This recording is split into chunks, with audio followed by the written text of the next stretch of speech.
Imagine a world where the concept of a grocery bill simply does not exist. Not because of a lack of markets, but because the very idea of paying a third party for your primary protein was considered a failure of engineering. In the year 1890, the Industrial Revolution promised to liberate humanity from the soil, but in reality, it forged the strongest chains of dependency ever known. We were systematically moved from the self-sustaining yard to the supermarket aisle, a transition that turned us from sovereign producers into debt-driven consumers. But if we travel back over 2,400 years, we find a different blueprint for humanity.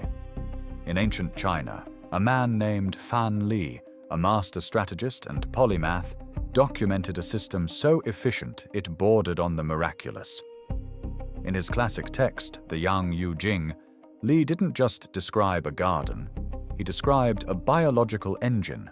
This was the BC-era infinite food system.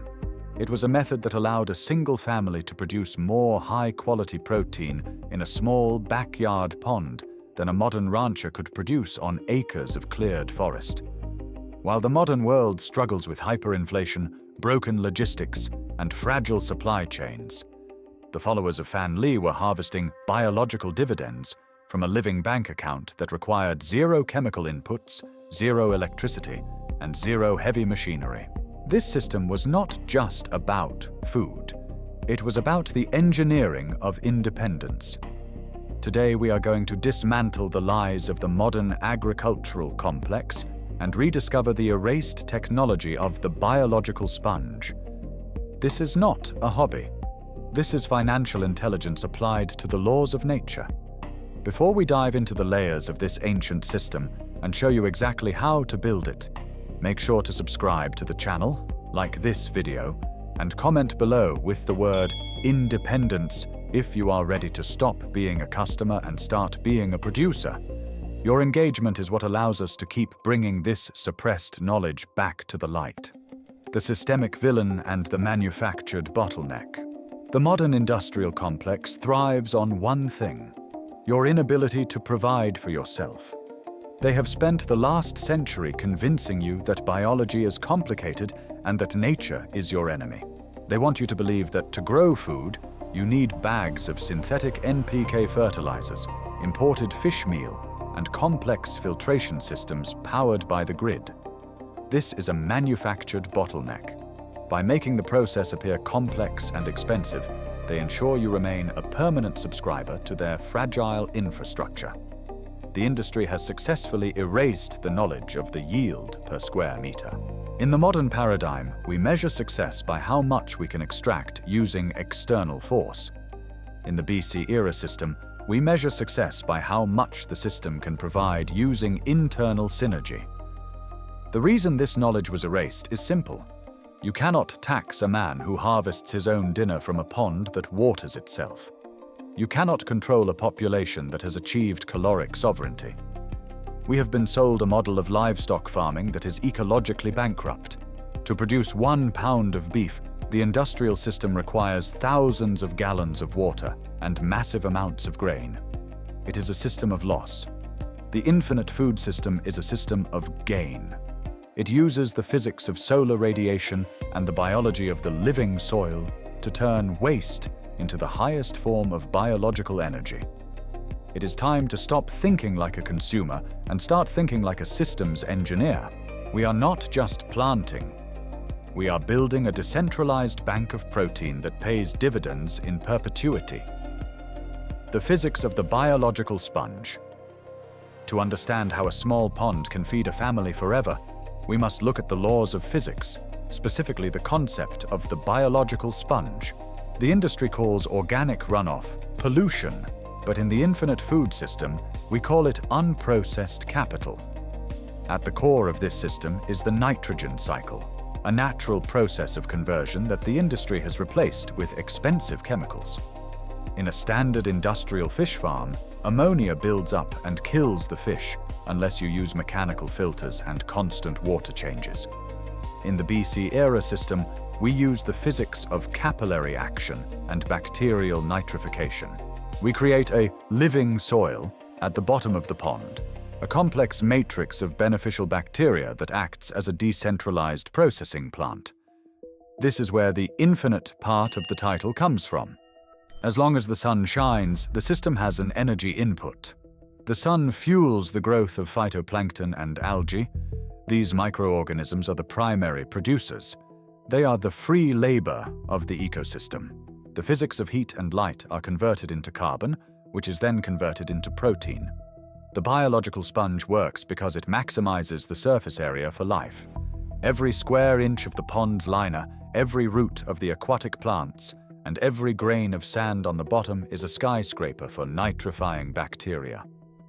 These microscopic engineers take the ammonia from fish waste and convert it into nitrites, and then into nitrates, the primary fuel for plants. You don't need a warranty for physics. Gravity doesn't go on strike, and the sun doesn't send you a monthly bill. When you align your food production with these immutable laws, the system becomes an unstoppable force of production. This is the difference between a garden and a high-yield bioprocessor. We are talking about a thermodynamic loop. In a traditional cattle ranch, energy is lost at every stage, through heat, through movement, and through inefficient digestion. In our aquatic system, we capture that energy. The water stabilizes the temperature, acting as a thermal battery. This prevents the energy leaks found in land-based farming. By minimizing stress and temperature fluctuations, we ensure that every calorie of sunlight is funneled directly into the growth of the fish. This is not just farming, it is the optimization of biological energy. The multi-layer architecture. Layer 1. The bioreactor, nutrient injection. We do not build a pond, we build a multi-layered processor. In the engineering of independence, we must view every living organism not as an inhabitant, but as a functional component of a machine. The first layer of this architecture is what we call the bioreactor, traditionally powered by waterfowl, specifically ducks. In the industrial mindset, a duck is just a bird, a messy creature that requires cleaning and maintenance. In the abundance method, a duck is a high-speed, mobile nutrient distributor. It is the fuel injector of the system. As ducks swim across the surface, their physical movement performs a critical mechanical task. They gently stir the water column and the soft sediment at the bottom. This prevents anaerobic pockets from forming, dead zones where toxic gases could build up. Instead, they keep the oxygen and nutrients in a state of constant flux, but their primary role is chemical. Duck manure is a concentrated source of organic nitrogen, phosphorus, and potassium. When this nitrogen hits the water, it doesn't cause pollution. It triggers a controlled explosion of life at the microbial level. The ducks act as the engine that drives the entire trophic web. They forage in the surrounding garden, consuming pests, snails, and weeds, and they deposit that external energy directly into the pond's internal ecosystem. This is the first transition from waste to wealth. A small flock of just 5 ducks can provide over 1,500 eggs per year, a massive protein yield on its own, while simultaneously providing the raw current that keeps the entire pond functioning. By stacking these functions, we eliminate the need for bag-fed fertilizers. We are capturing energy from the land and injecting it into the water. In any other system, this would be a disposal problem. In our system, it is the primary capital investment. Without this injection layer, a pond is a static body of water. With it, it becomes a pressurized vessel of biological growth. We are using the ducks to bypass the industrial supply chain. They are the free labor that converts backyard grass and insects into high-grade liquid gold for our fish. This is the definition of a biological leverage. You are using the natural behavior of an animal to perform a task that would otherwise cost you hundreds of dollars in electricity and chemicals. Layer 2. The biological filter and protein printing, the surface layer.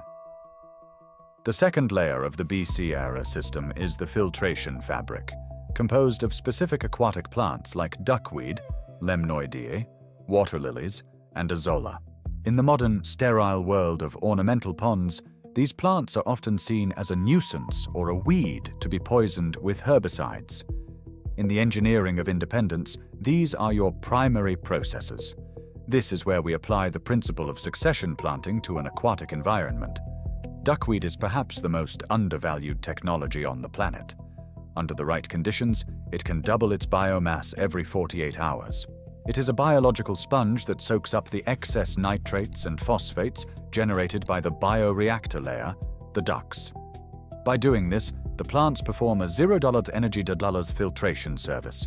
They clean the water so the fish can thrive without expensive mechanical pumps or UV sterilizers. But the engineering genius doesn't stop at filtration. Duckweed is roughly 40% protein, nearly identical to high-end commercial soy-based fish feed. By growing duckweed on the surface, you are essentially printing protein, for free using nothing but sunlight and pond waste. You are bypassing the entire global grain logistics chain. Instead of buying a bag of processed pellets that traveled 3,000 miles, you are harvesting a fresh, living crop directly from the surface of your bank. Furthermore, this layer manages the thermal mass of the system. In 1890, farmers understood that exposed water fluctuates in temperature, stressing the livestock. By covering 50% to 70% of the surface with aquatic plants, you create a natural insulation layer. This regulates the water temperature, keeping it cooler in the summer and preventing rapid freezing in the winter. This is passive climate control. Every square inch of these floating plants is a habitat for insects and microorganisms, creating a secondary food source for the layers below. This isn't just growing plants. It is the creation of a vertical feed mill. You are using the surface area of the pond to capture solar energy and transform it into a harvestable, high-protein asset. This layer ensures that the system remains a closed loop, where the byproduct of the ducts becomes the essential fuel for the plants, which then becomes the infinite feed for the fish. Layer 3. The trophic web and polyculture strategy, the vertical asset. This is where the ancient wisdom of the Tang dynasty meets modern systems engineering. In a traditional industrial fish farm, you have a monoculture, one species, usually tilapia or salmon, packed into a tank. This creates a massive biological vulnerability. If one fish gets sick, they all get sick. If one waste product builds up, the whole system crashes.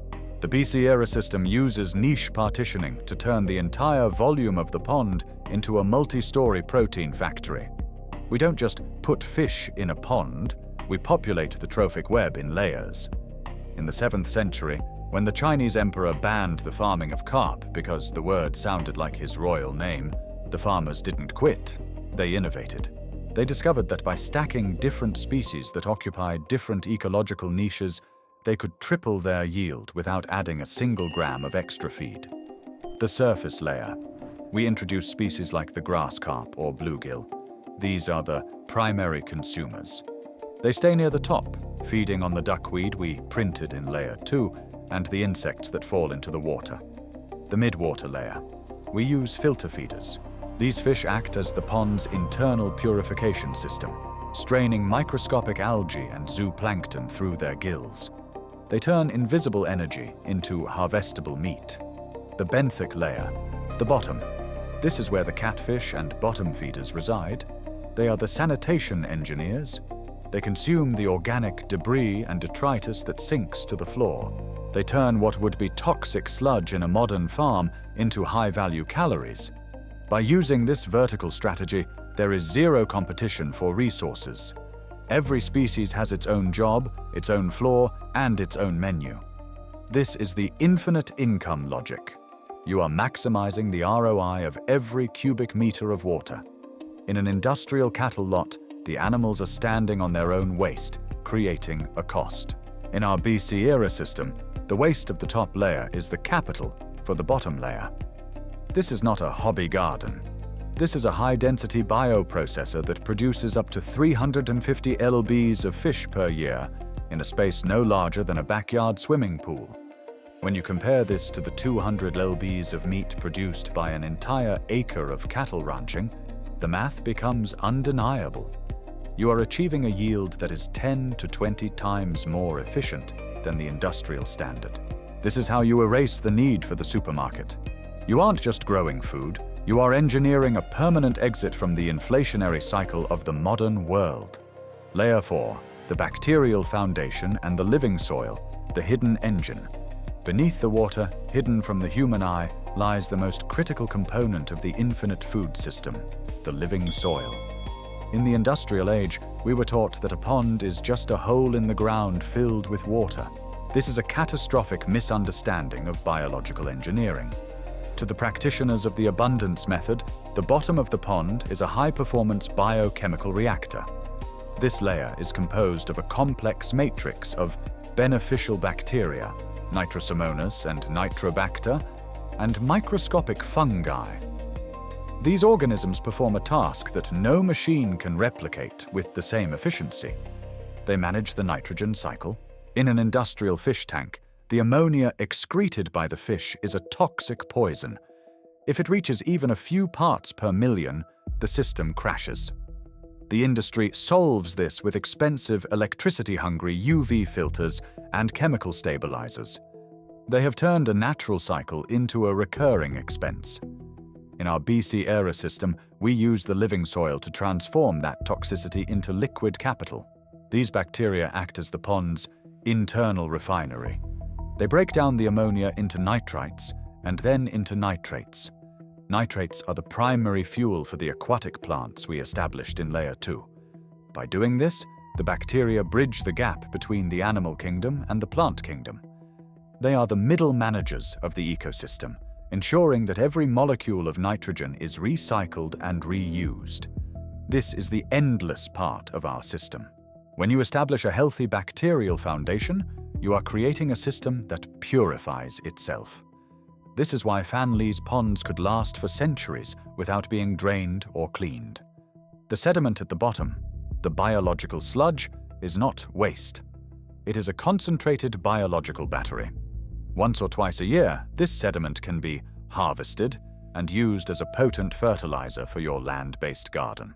It is a succession loop. The pond feeds the soil, and the soil feeds the family. By focusing on the bacteria, we are building a system that is anti-fragile. If the power goes out, the bacteria keep working. If the supply chain for chemical fertilizers breaks, the bacteria keep working. They don't need a paycheck, and they don't need a manager. They only need a surface to live on, which we provide through the gravel and organic matter at the bottom, and oxygen, which is provided by the plants and the movement of the ducks. This is the submerged economy.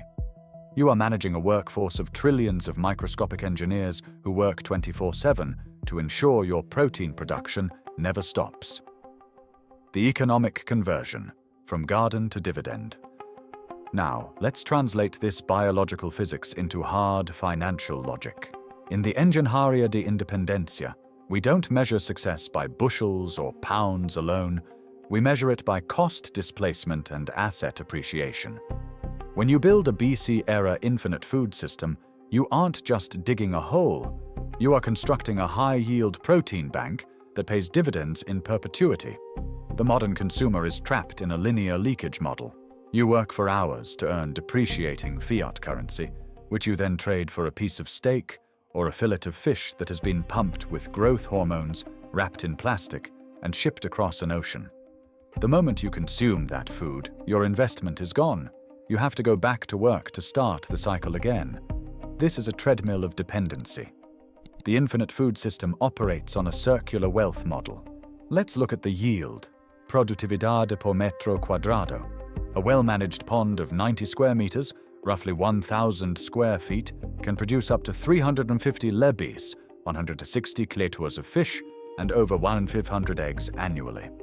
In today's market, organic, pasture-raised eggs and wild-quality clean fish are premium assets. We are talking about a direct economy of thousands of dollars every single year. But the renda infinita, infinite income, comes from the removal of OPEX, operating expenses. Water. Through the biological sponge and aquatic plant filtration, you aren't paying for constant water changes. The system recycles itself. Feed. By printing protein via duckweed and the trophic web, your feed costs drop by 70% to 90%. Fertilizer. The biological sludge at the bottom of the pond is a concentrated nitrate-rich capital that you can pump into your land-based succession planting gardens, eliminating the need for commercial NPK. This is financial intelligence applied to biology. If you had an investment account that yielded 20% a year, you'd call it a miracle. This system yields over 100% ROI in its second year because the labor, the bacteria, and the sun is free. You are converting solar radiation into biological capital. In 1890, this was common sense. Today, it is a revolutionary act of rebellion against a system that wants you hungry and broke. By decentralizing your protein production, you are removing yourself from the systemic inflation of the grocery store. When the price of meat doubles, your dividend simply becomes more valuable. You are not just surviving, you are thriving in a closed-loop economy where the physics of abundance dictates your wealth. This is the infinite system that was erased, a system that produces more value the longer it exists without demanding more of your time or your money. Implementation strategy: building the reservoir, the infrastructure. To build a high-performance bioprocessor, you must move past the mindset of a landscaper and adopt the mindset of a systems engineer. The construction of the BC-era system is not about aesthetics. It is about volumetric efficiency and thermal stability. We are building a vessel that will house a complex, self-regulating machine for the next 30 to 50 years. The first step is the excavation logic. For a standard household system capable of producing 350 lbs of fish, you need approximately 1,000 square feet, 90 square meters. However, the secret lies in the cross-sectional architecture. You must design the pond with shelves or tiers. Tier 1, the littoral zone. A shallow perimeter, 6 to 12 inches deep, where the biological filter, aquatic plants, will reside. This is the lungs of the system. Tier 2, the pelagic zone. A mid-depth area, 2 to 3 feet, for active swimming and nutrient cycling. Tier 3, the benthic thermal sink. A deep pocket, 5 to 6 feet deep. This is critical. This depth acts as a thermal battery, ensuring that even in extreme heat or freezing cold, the water at the bottom remains stable, protecting the living soil and the dormant fish.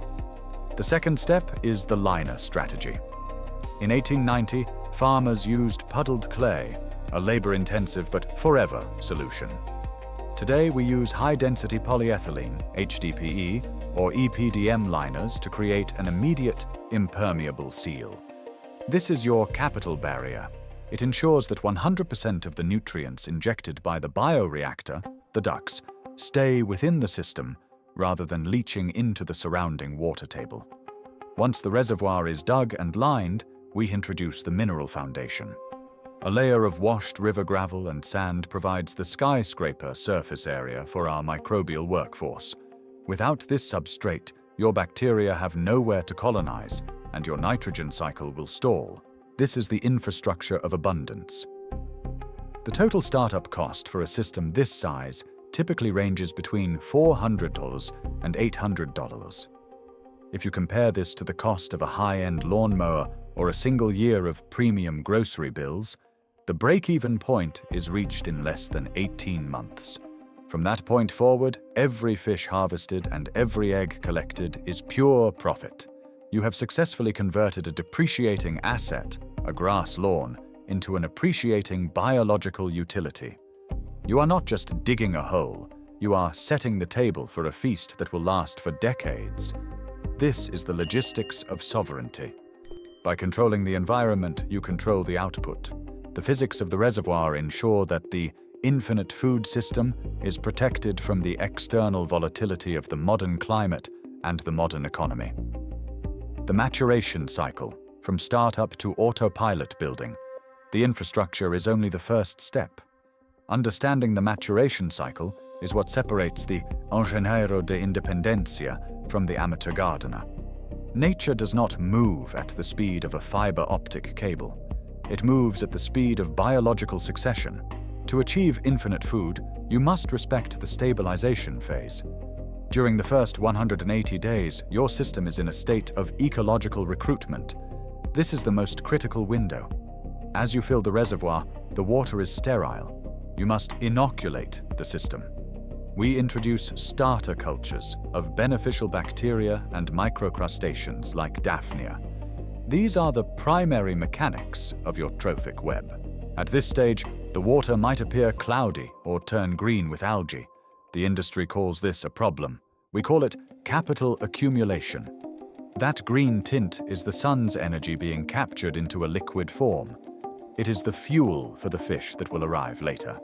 By the end of the first year, the biological filter, the aquatic plants, will have established a massive root matrix.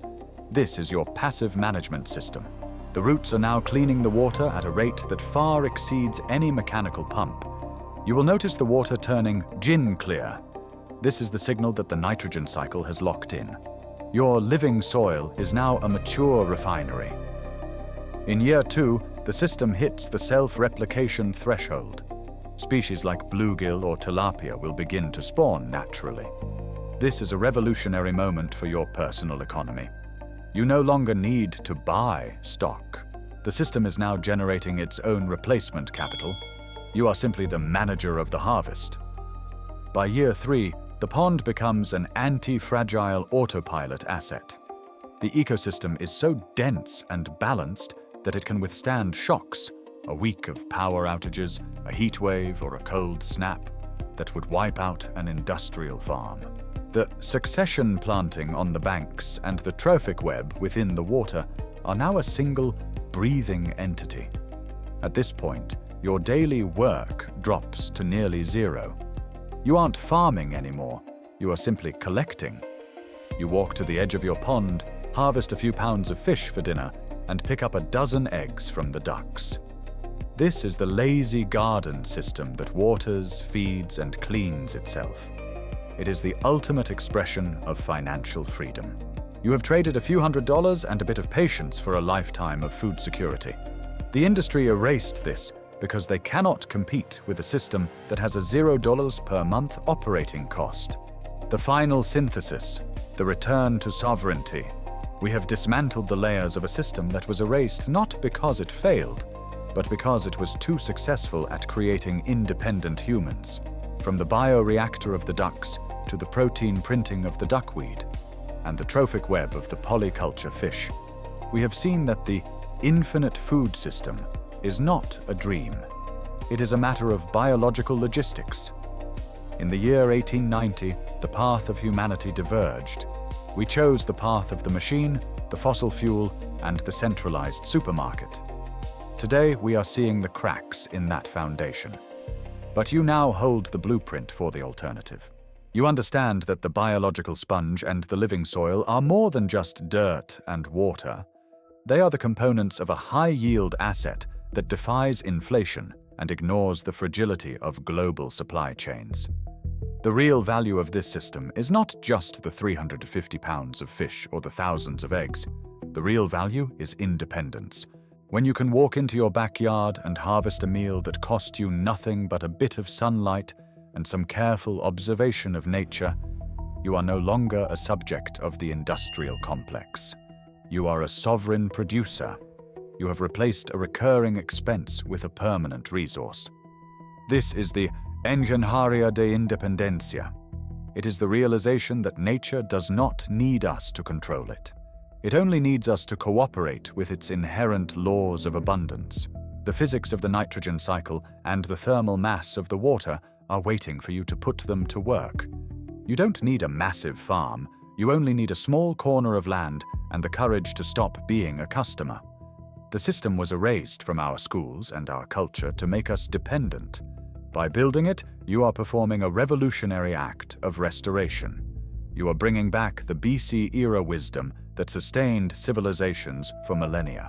This is the infinite way, a system that grows stronger, richer, and more productive with every passing year. If you have stayed with us through all 11 layers of this masterclass, you are already part of a new generation of engineers who prioritize resilience over convenience. Now it is time to take action.